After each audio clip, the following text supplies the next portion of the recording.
I overheard my family planning to humiliate me at Christmas, so that night while they secretly planned to humiliate me at Christmas, until my gift turned the whole night against them. That night, Mom called, furious. "Where are you?" I said calmly. "Did you enjoy my gift?" I've always felt that Christmas was about warmth and family. But in December, I learned my own family was planning to publicly humiliate and remove me from their existence, all in the name of love.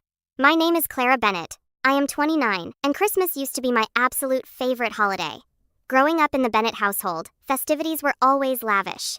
But as the black sheep with a jewelry company, rather than a corporate profession, I always felt like I had to work harder to fit in. Then in December, I arrived early to help with preparations and overheard a discussion that completely wrecked everything. My own family, the ones I loved, were about to publicly humiliate me at Christmas dinner. Then, while I sat there distraught, they decided to empty out my childhood bedroom. The Bennetts of Greenwich, Connecticut, were known for three things: money, power, and unrealistic expectations. My father, Richard Bennett, started his investing business from the ground up, which is the type of success story that everyone admires. My mother, Margaret, came from a wealthy family and has served on enough charity boards to fill a small notepad. Then there were my siblings. Ethan, 33, has flawlessly followed in his father's footsteps. Olivia, 31, became the corporate attorney our parents used to boast about at country club events. And then there was me, Clara Bennett, who was meant to round out this beautiful family trio. But nevertheless, I became the family's disappointment. Since childhood, my strategy has been clear. Attend a renowned institution, earn a law or finance degree, and then join either the family firm or a corporation good enough to mention at dinner parties. I faithfully attended Columbia University. However, during my sophomore year, I took a metals class as an elective, and something clicked. For the first time, I felt fully alive as I created with my hands. By senior year, instead of applying to law schools, I was selling my handmade jewelry at campus gatherings. The family's reaction was quick and harsh. My father refused to talk to me for 4 months. My mother organized meetings with family connections for law firm recruiting. My siblings alternated between awkward silence and criticizing me about wasting my potential. Despite their objections, I graduated and utilized my funds to rent a small studio apartment in Brooklyn and establish my first workshop. I ate ramen for months, worked 1 6-hour days, and meticulously established Clara designs from scratch. 6 years later, my designs were available in boutiques around New York and New Jersey. I was finally making a good life doing what I enjoyed. Not that my family saw this as true success. Every family gathering had the same topic regarding my career. Mom would sigh and say, "Are you still doing that jewelry thing?" Dad would respond with, "When you're ready to start serious about your future, let me know." Ethan would offer to go over my books, as if I were operating a business rather than playing one. Olivia would graciously give me corporate job postings for executive assistant roles, as if my degree and business expertise were irrelevant. Christmas in the Bennett home was an especially extravagant occasion. My parents possessed a colonial estate with 6 bedrooms, a grand staircase ideal for family portraits, and a dining room that could accommodate 22 people. Every December, my mother changed it into something from an architectural magazine. Professional decorators imported decorations and color palettes that varied annually. These parties focused on status rather than celebration. The guest list includes extended relatives, business partners, and significant acquaintances. The discourse centered on promotions, holidays to premium destinations, and which Ivy League institutions were pursuing which students. In this situation, my small jewelry business might have easily been a lemonade stand instead. Nonetheless, every year I tried. I wore nice clothing that I could hardly afford. I prepared responses about my business that sounded more impressive than they actually were. I brought painstakingly made presents that were frequently returned or tucked away. I arrived with handmade cookies that remained untouched beside the professional caterer's offerings. When I discussed my latest collection, I had to deal with polite smiles and rapid subject changes. This Christmas was really meaningful to my folks. Relatives from the West Coast and Europe were arriving, some of whom had not visited in years. My mother had been planning it since August, employing more housekeeping help and remodeling the guest rooms. When she phoned me in November about the gathering, I heard true joy in her voice for the first time. "Clara, everyone will be here this year. Even Grandma Eleanor is traveling in from London. We need to show a united family front." That slight suggestion of inclusion prompted me to step up my efforts. I spent 4 months creating a unique selection of bespoke items for each attendee. Cufflinks with the design from my father's first business card, a lovely necklace showcasing my mother's favorite flowers. For my siblings, I made similar bracelets with subtle symbolism from our upbringing. Carefully designed pieces for extended family members based on their preferences and characteristics. I even invested in new business cards with a discreet gold foil logo and packaging to impress the Bennett. Perhaps this is the year they finally recognize my business as legitimate. Perhaps this is the Christmas when I finally feel like I belong in my own family. The week before Christmas, I completed the last of my holiday special orders, packed up my family gifts, and drove my used Subaru from Brooklyn to Greenwich, arriving at the family estate about 2:15 p.m. on December 18th. Despite everything, I remained hopeful. Maybe this time will be different. I had no clue that this visit would forever alter the path of my life, my connection with my family, and my perception of what Christmas truly meant. I arrived into my parents' circular driveway at 2:15 p.m. The mansion had already been adorned for Christmas, with professionally fitted white lights outlining every architectural detail, enormous wreaths on each window, and two perfectly symmetrical decorated trees flanking the front door. A crew of landscapers was putting the final touches on the outside decorations. I grabbed my overnight bag and the box holding examples of my present jewelry pieces, intending to show my mother how much attention I had put into each item. Maybe this is the year she finally recognizes my artistic skills. Rosa, the housekeeper, answered the door with a pleasant grin. Unlike my family, Rosa had always expressed real interest in my jewelry company, proudly wearing a modest silver bracelet I had given her years ago. "It's lovely to see you, Miss Clara. Your mom and sister are in the kitchen with the caterer." I thanked her and walked inside the spotless house, noting beautiful floral arrangements on every surface and new furnishings in the living area. The kitchen had recently been remodeled with bright white marble and stainless steel appliances, giving it the appearance of an operating room rather than a kitchen. My mother and Olivia were hunched over a tablet with a man dressed in a chef coat. They hardly looked up as I walked in. "Clara," finally, my mother remarked without moving to hug me. "The guest room in the East Wing is ready for you. Not your old room. This year we required more storage." No greeting. No. "How was your drive?"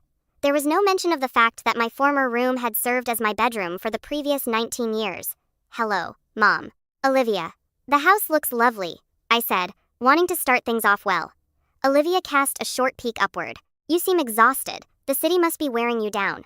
This was not an inquiry, but rather a judgment disguised as sympathy. I faked a grin. "Actually, business has been excellent. Very busy with holiday orders. I brought some samples of the presents I created for everyone to show you both." My mother waved her hand dismissively. "We are in the process of finalizing the menu. Maybe later. The caterer requires our attention." The caterer, a tall guy with a well-trimmed beard, gave me a compassionate glance. I'd plainly been discarded. Certainly no issue. I'll simply take my belongings upstairs. Neither of them answered as I exited the kitchen. The old knot of disappointment clenched in my gut, but I forced it down. This wasn't anything new. I only wanted to find the proper time to connect with them. After settling into the guest room, I went to seek out my father and brother, expecting for a more welcoming response. As I reached my father's study, I overheard numerous voices in what sounded like a heated discussion. I was just about to knock when I heard my name. "Clara needs to understand that this jewelry hobby is not a sustainable future," my father said forcefully. I paused my hand millimeters from the door. "That is why I invited Stephen," my brother Ethan said. "As a financial advisor, he can provide actual numbers throughout the intervention. Show her how tenuous her status is in comparison to a genuine profession intervention." My pulse began racing as I cautiously positioned myself beside the half-open door. Out of sight, but definitely audible. "Do you truly believe an intervention at Christmas dinner is the best approach?" This voice belonged to my Uncle Daniel, my father's younger brother. "It's the perfect time," my mother added. I hadn't noticed she'd left the kitchen. With the entire family there, she will feel enough pressure to finally make a sound decision. "I've already spoken with Gregory at the firm," my father explained. "He can open a place for her in the marketing department. Nothing challenging, but it will provide structure and a decent compensation." My sister Olivia's voice joined in. "I think we should be really frank. The last time I recommended she look into other choices, she talked about how her Instagram followers had grown as if that was a measure of success." They all chuckled, the sound piercing through me like glass. "What exactly are you going to say?" Uncle Daniel inquired, still sounding hesitant. "We'll wait until after the main course," my mother said, her voice changing to the tone she used when preparing charity galas. "Richard will express our anxiety for Clara's future. Then Ethan will introduce Stephen, who will provide a quick financial comparison of her so-called firm to a corporate position." "I've gathered some numbers," Ethan explained. "Based on her apartment size and lifestyle, she can barely make $35,000 a year. Stephen will contrast it with entry-level corporate roles that start at $70,000.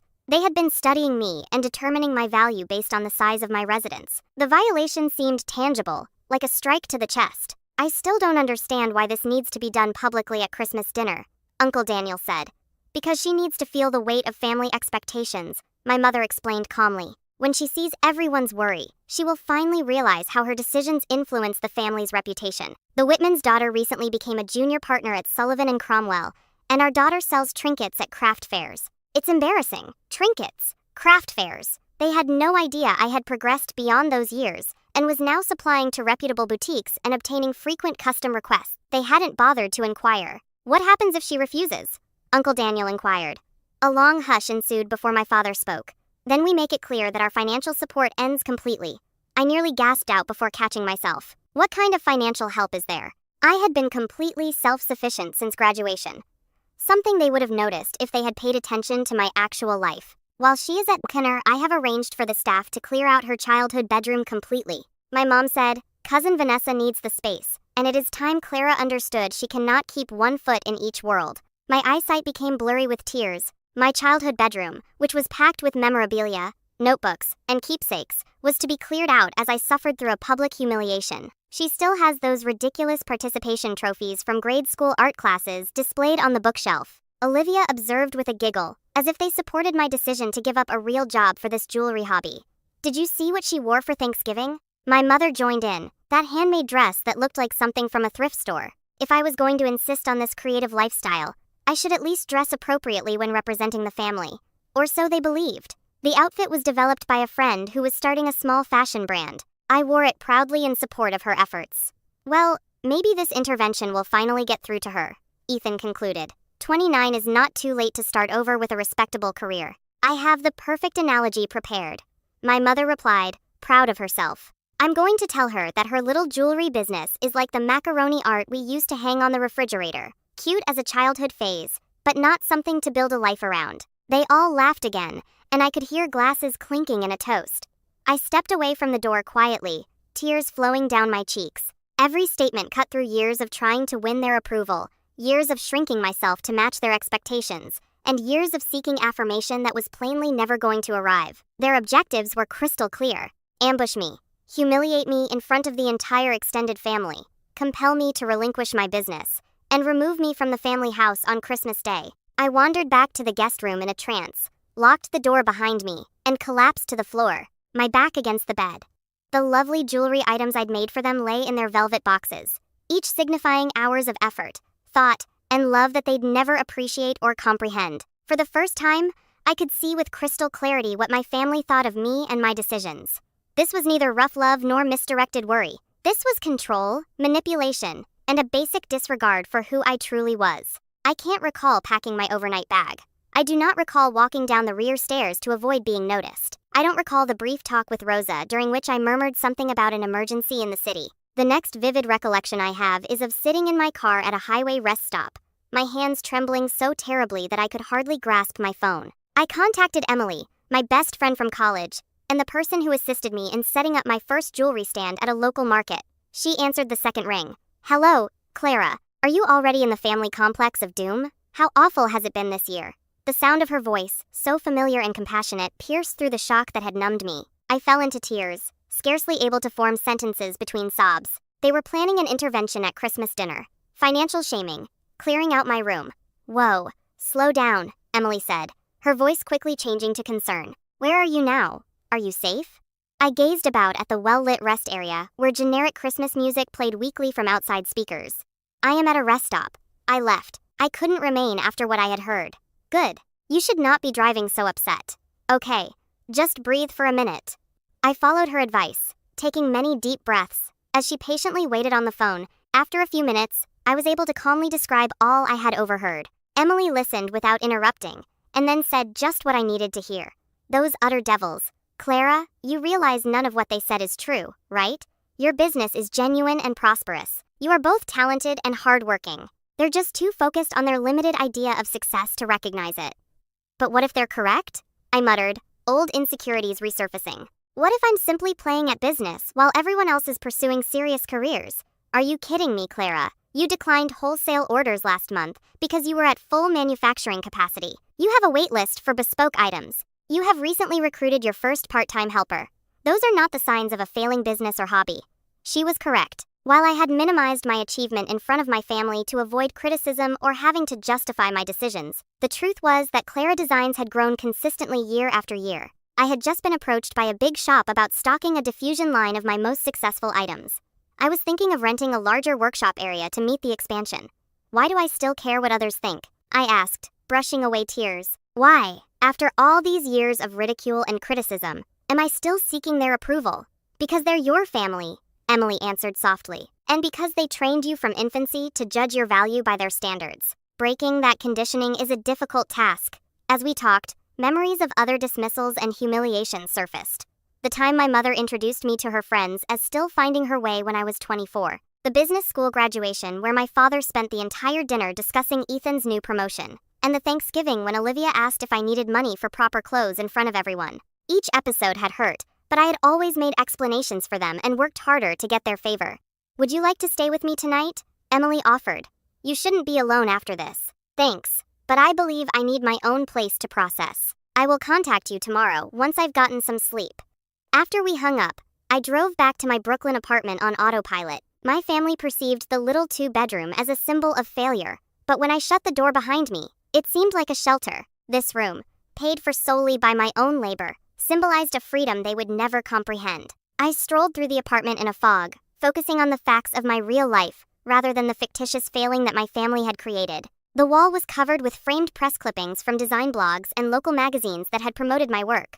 My home studio has a well-organized process. The spreadsheets reflect 6 years of gradually growing income. The portfolio includes customer testimonials and repeat customers.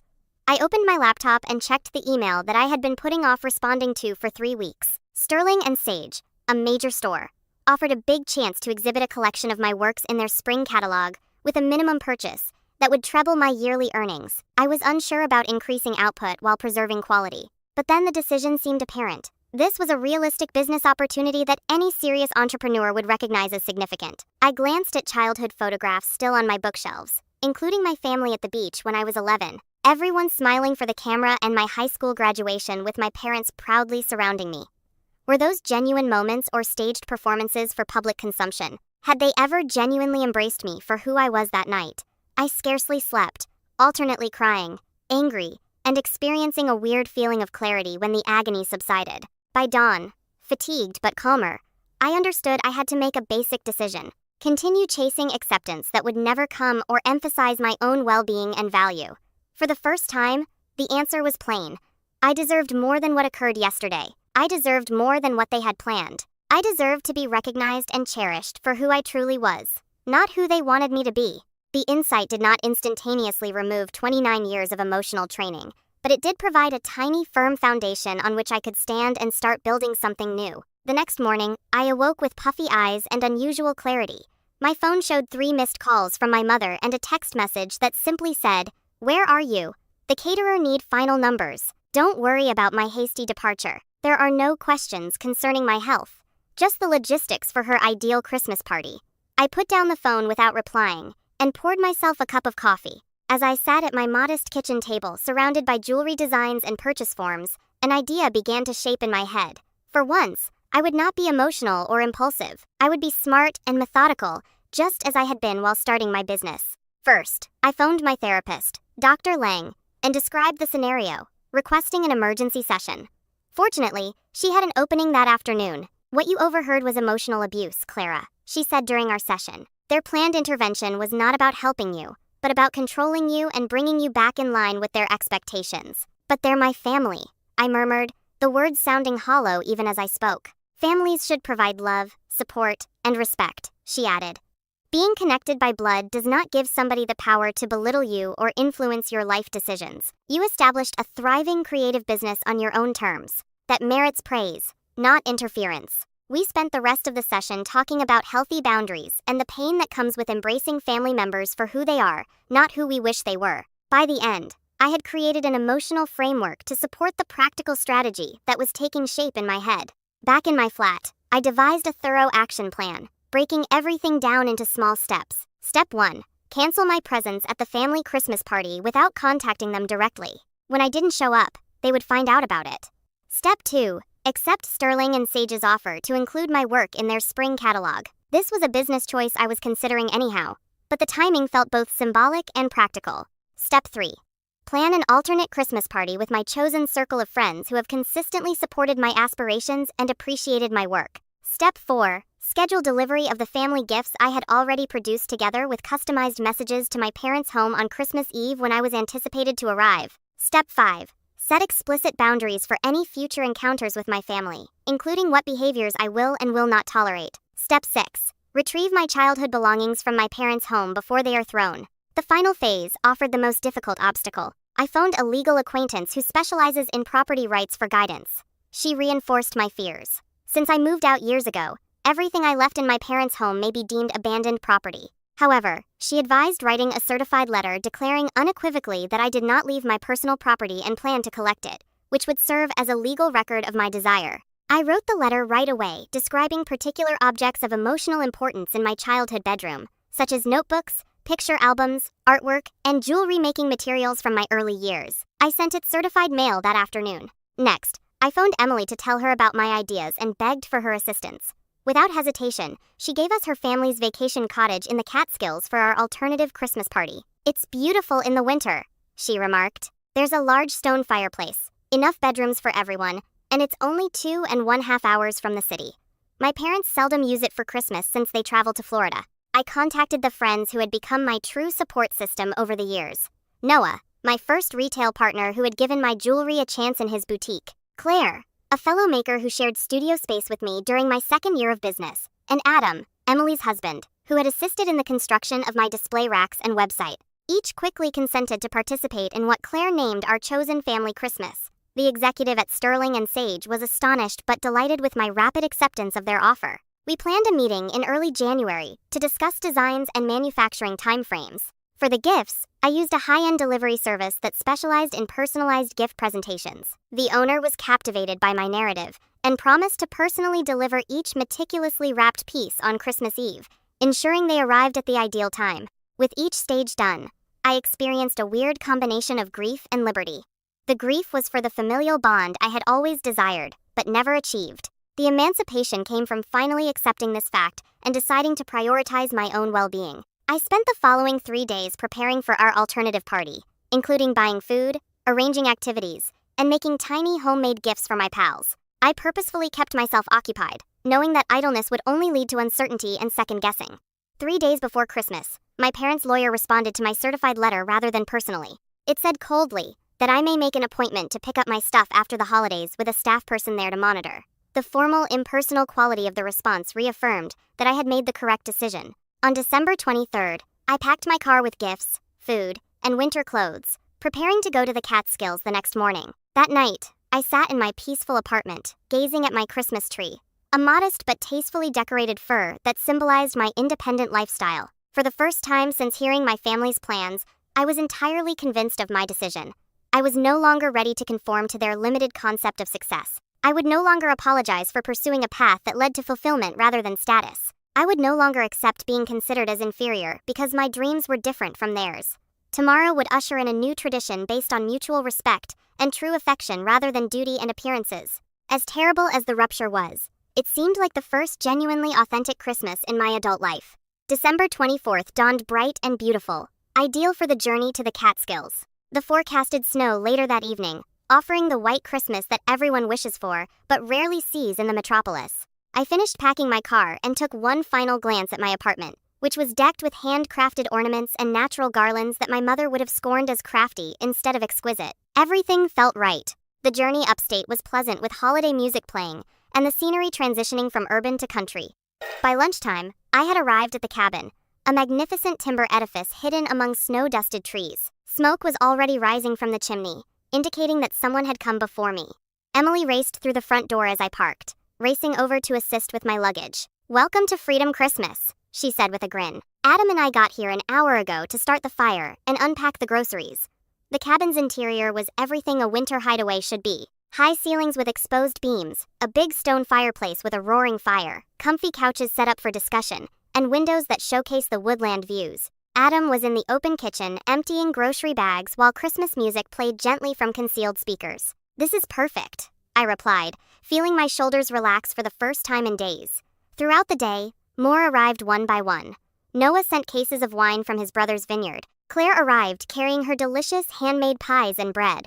Two more buddies, Ryan and Caleb, arrived with extra food and decorations. By 4:30, our chosen family had arrived, and the cabin was full with laughing, delicious scents, and genuine warmth. No one inquired about my biological family until I brought it up. There were no uncomfortable queries concerning my business success, or lack thereof. Nobody made veiled comments about my life choices or looks. The contrast with my family gatherings could not have been more striking. My phone started ringing exactly at 7 p.m. I had anticipated this, knowing that we would usually assemble for Christmas Eve appetizers at my parents' house about this time. Olivia placed the initial call. I took a step inside one of the bedrooms for privacy before responding. Hello, Clara. Where are you now? Everyone's inquiring. Mom's freaking out. Her voice was more annoyed than concerned. I'm not coming, I said simply. A pause. What do you mean you won't come? Of course you are coming. The entire family is here. Grandmother Eleanor just inquired about you. I meant what I said. I will not be attending Christmas this year. You cannot simply not turn up. What should I tell everyone? This is so reckless, Clara. Just like she stopped herself, but I knew she was about to say just like your hobby business. Tell them anything you want, Olivia. I'm confident you'll find a way to spin it while preserving the family image. She stammered with surprise at my directness. Before she could react, I added, by the way, everyone's presents will be delivered this evening. I put a lot of thinking into it. I hope everyone enjoys them. I disconnected the call before she could react. Within minutes, my phone called again, this time from Ethan. I let it go to voicemail. Then my father received another voicemail. Finally, I received the call I had been anticipating and dreading. My mother. I took a big breath and responded, Hello, Mother. Where are you, Clara Elizabeth Bennett? Her voice was tense with repressed wrath. I am celebrating Christmas elsewhere this year. What do you mean by elsewhere? The entire family is here waiting. The caterer has planned for a precise head count. Your grandma traveled in from London. This behavior is just inappropriate, is it? I inquired, surprised at how peaceful I felt. What's more inappropriate than plotting to ambush and humiliate your daughter at Christmas dinner? What's more inappropriate than scheming to clean out her childhood bedroom while she sits at the table? What's more inappropriate than denigrating her profession as a pastime and her accomplishments is childish? There is dead stillness on the line. Afterward, I have no idea what you are talking about. Of course, she'd deny it. I heard everything, Mother. Last weekend in Dad's study, you, Dad, Ethan, and Olivia are preparing a small intervention with Ethan's buddy Steven to embarrass me about my finances. They want to coerce me into leaving my business for a position at Dad's firm. I intended to tidy up my bedroom for cousin Vanessa while I went through your public humiliation. Another moment of quiet followed by a tactical shift. Clara, you misunderstood. We are anxious about your future. This intervention is motivated by love. I genuinely laughed, which surprised both of us. Love? Was it love when you referred to my handcrafted jewelry as trinkets? Was it love when you likened my business to macaroni art on a refrigerator? Was it love when you stated I was humiliating the family since I did not have a corporate career like the Whitman's daughter? You were eavesdropping, she claimed, her tone tightening. I was just about to knock on the door when I heard my name. And thank heavens I did, because I would have fallen into your trap. This is ridiculous. You're overreacting as usual. Just tell me where you are and we can talk about it when you get here. There is nothing to discuss. I will not be attending Christmas or any other occasion where I am not treated as an adult making my own decisions. If you do not show up, your father will be furious. There will be consequences. The menace hovered in the air, but for the first time, it had no effect on me. What exactly are the consequences? Cut me off financially. Since graduating, I have totally supported myself, taking away my childhood bedroom. You are already preparing to do so, harming the family's reputation. I'm sure you'll find a good tale to tell everyone about my absence. Clara, you are being dramatic. No, Mother. I'm finally being honest. I deserve more than how this family treats me. I deserve to be respected for the business I've developed. I deserve to be supported in my decisions, even if they differ from yours. And because I can't get those things from you, I'm spending Christmas with those who appreciate me. On her end, I could hear voices in the background, most likely from family members who were concerned about the call. Your gifts will be delivered this evening, I explained. I spent months designing bespoke items for everyone. It is entirely up to you whether or not you enjoy them. This discussion is not over, she remarked, her tone chilly. It actually is. Merry Christmas, Mother. I hung up the phone and perched on the side of the bed, shivering slightly, but feeling stronger than I had in years. Emily poked her head in after hearing a faint knock on the door. Is everything okay in here? We heard your voice becoming firmer. I smiled as she expressed her anxiety. It's actually better than okay. I recently confronted my mother for the first time in my life. She grinned and extended a glass of wine. Then I would say that calls for a celebration. When I rejoined the gathering, no one asked for specifics, but Noah lifted his glass in salute. To Clara, the most talented jewelry designer I know, and the newest member of the Christmas cabin crew. As everyone clinked glasses, my phone vibrated with a text notice. To my amazement, it came from my brother, Ethan. Not everyone agreed with the intervention approach. Call me when you're ready to speak. An hour later, the present delivery service confirmed that all goods had been safely delivered to my parents' home. I could only envision the scenario when each family member opened the beautifully made item I had created just for them, complete with a message explaining its significance and gently setting limits for any future connection, if one existed at all. For the first time in my life, I spent Christmas Eve precisely where I wanted, with people who entirely welcomed me. The weight of familial expectations that I had carried for so long had been removed, making room for something fresh and true to emerge. Our Christmas Eve celebration lasted well into the night. We made supper together, each taking control of a different dish in the large kitchen. Unlike the traditional catered events at my parents' house, this supper was collaborative and casual. Wine flowed freely, tales were swapped, and laughing filled the cabin. We ate at the long oak table by candlelight, passing food around family style rather than being served by workers. The talk flowed smoothly, with themes ranging from artistic endeavors to vacation ambitions to philosophical disagreements. No one was attempting to impress anyone or keep up appearances. It seemed authentic in a way that my family reunions never did. After supper, we gathered in the living room where Adam had set the fire to a bright flame. Outside, snow was slowly falling, creating a picture-perfect Christmas scene through the enormous windows. Time for a new tradition, Emily said, pulling out a box of basic wooden decorations and creative tools. Every year, we each create a new ornament to commemorate something significant from the year. As we worked on our projects, exchanging materials and ideas, I felt a strong sense of belonging. My pendant was designed to resemble a bird exiting an open cage and was painted in glittering gold and deep blue. Nobody required me to explain the symbolism. Around 11:30, my phone buzzed with a text from my Aunt Patricia, my mother's sister. I just heard what occurred. Not everyone supports your parents' approach. Your grandma was very furious when she learned what they had planned. Your present was gorgeous. Thank you. A cousin sent another message shortly after. Your jewelry is amazing. I can't believe I never realized how talented you are. Family dinner was exceedingly uncomfortable when your mother informed you wouldn't be attending. There were many questions she did not want to answer. The messages lasted all night and into Christmas morning, December 26th. My departure appeared to have created just the situation my mother had feared, a rupture in her idyllic family story. Several relatives appeared to be rather loud in their condemnation of the intervention plan when it was made public. The meticulously crafted Bennett family image has developed substantial fractures. Christmas morning at the cottage was all I had imagined Christmas to be. We awoke slowly, gathered in pajamas around the tree, to exchange the little thoughtful presents we had brought for one another. Mine, of course, were pieces of jewelry that I had designed individually for each friend, expressing something important about their personality or our relationship. Claire sobbed as she unwrapped her necklace, a beautiful silver pendant with a little reproduction of the first ceramic item of hers that I had ever purchased. This is why your business is successful, she remarked, wiping away tears. You don't just make jewelry. You create meaning. After the presents, we prepared breakfast together before heading out for a stroll in the freshly fallen snow. The woodland was wonderful with white trees and only our laughing and the crunch of snow beneath our boots for company. Uncle Daniel called me in the afternoon, which surprised me. I strolled outside onto the porch to take it, watching my breath create clouds in the frigid air. Clara, I want you to know that I never supported that intervention nonsense, he stated abruptly. Your business is legitimate and impressive. Thank you, Uncle Daniel, I murmured, really moved. That means a lot to me. Things are quite tense here, he added. When your gifts came yesterday night, they caused quite a commotion. Your grandma unwrapped her bracelet and proclaimed it to be of greater quality than her Tiffany items. Then she wanted to know why no one had informed her how successful your jewelry business had grown. I couldn't help but smile, as I imagined my powerful British grandma standing by my side. The truth came out rather explosively over dinner, he explained. Your mother attempted to minimize your absence, but your grandma is sharper than they gave her credit for. She extracted the whole intervention strategy piece by humiliating peace. I've never seen her that angry. What did my parents say? I couldn't resist asking. Your father returned to his typical justification, stating it was for your financial stability. Your mother alternated between supporting the idea and accusing you of overreacting. Neither strategy was very well received by the wider family. A weight I hadn't known I was still carrying was lifted from my shoulders.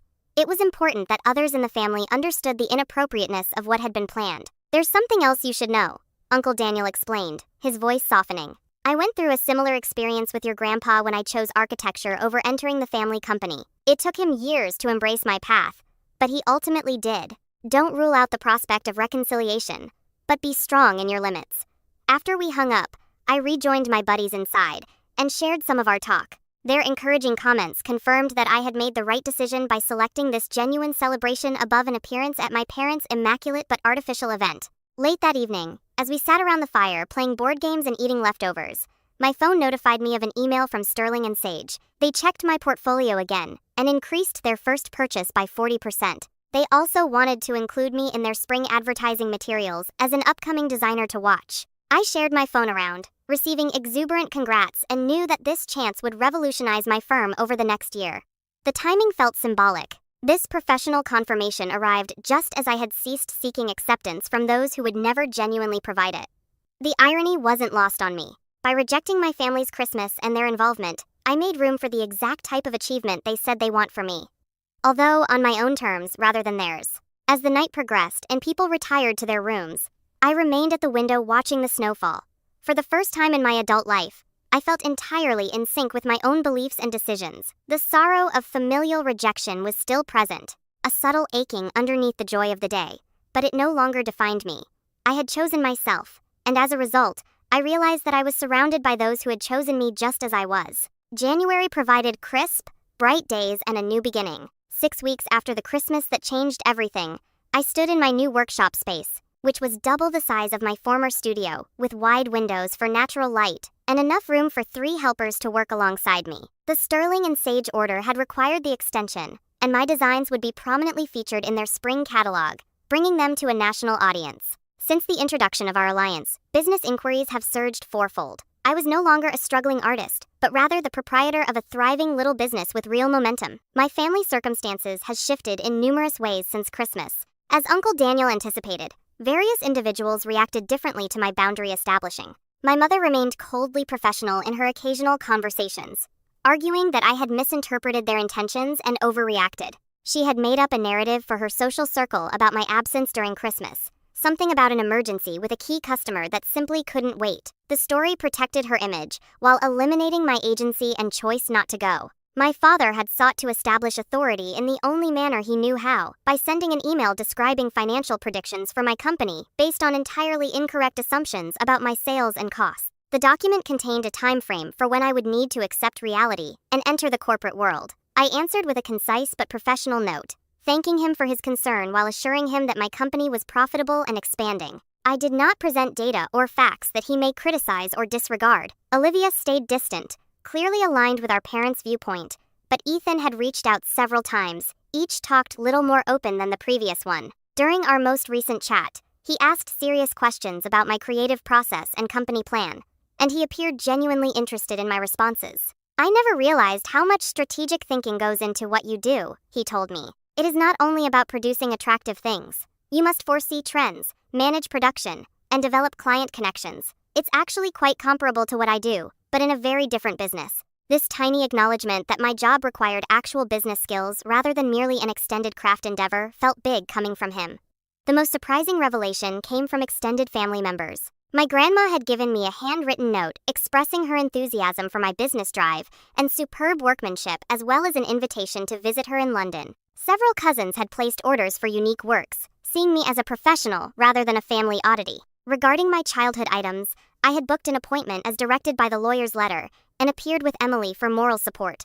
To my astonishment, my mother was not present. She had arranged for Rosa, the housekeeper, to oversee instead. This modest act of compassion, which did not require me to confront my mother personally, was the closest thing to an acknowledgement of my sentiments that I could hope for. Rosa assisted me in packing things swiftly, occasionally sneaking in comments, implying that she had always been an ally.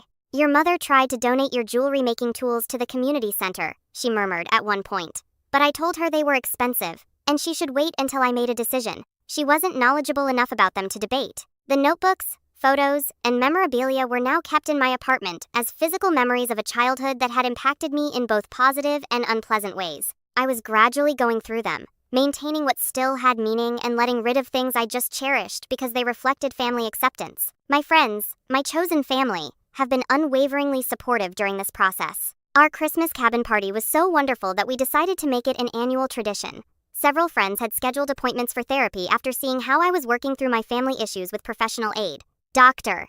Lang, my therapist, had helped me see that what happened at Christmas was not a failure, but rather a crucial phase in my development. You set a boundary and held it despite enormous pressure and lifelong conditioning, she said during a recent session. That is an achievement to be proud of.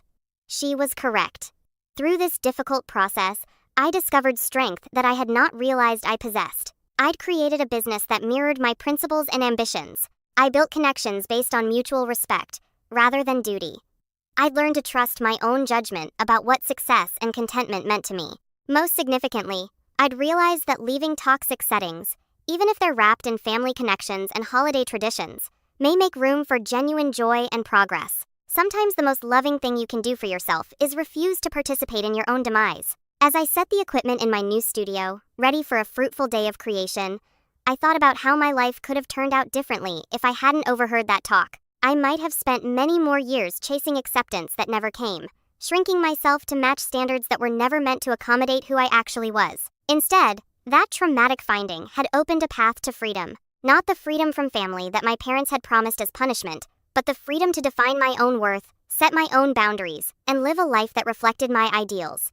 The journey was far from ended. Family wounds do not heal in a single season, and behaviors formed over decades require time and work to modify. There would be more painful talks, more boundaries to uphold, and more sadness to mourn for the connection I desired but never fully had. But for the first time, I was approaching that trip as a full person, rather than as a constant letdown. I was Clara Bennett, a jewelry designer and company owner, and I was surrounded by people who noticed and cherished my entire personality. Last Christmas, the best present I gave myself was to go toward my own truth, rather than away from my family gathering. By deciding to appreciate myself, I was finally able to break free from the constraints of others' expectations and discover my own